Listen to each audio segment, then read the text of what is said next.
面对解放军的威胁，咱国内民间团体今仔头一届来举办以两化军事冲突作战的演练，邀请捌做过台湾、美国、日本的军事高层，有9个上将、8个中将来指导，是以中国伫2030年拍台湾来做设定，这嘛是这几冬来战级相关的兵推。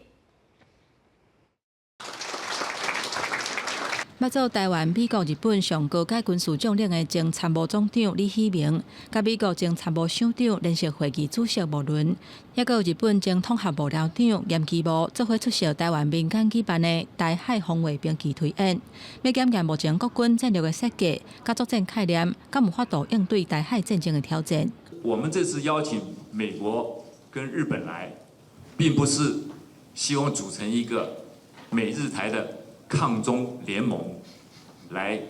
想要一举击溃中国，没有这个意思。我们希望能够模拟一个在未来的世界当中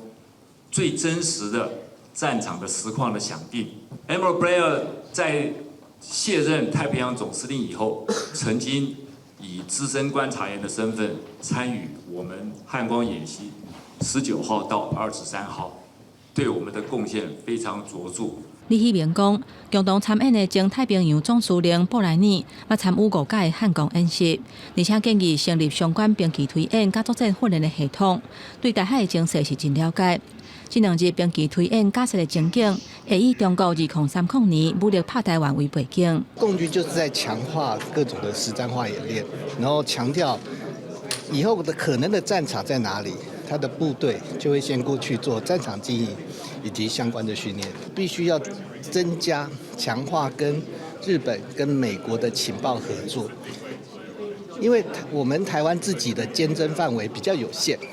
另外，兵棋推演内底指导组是邀请拿着电影的前高阶国安官员，包括前行政院长江宜华、前国安会秘书长邱义仁、甲李大卫等人。 主要国家驻台代表处嘛有派人来参加，大家拢真关注这场2化军事冲突作战战级兵棋推演的结果。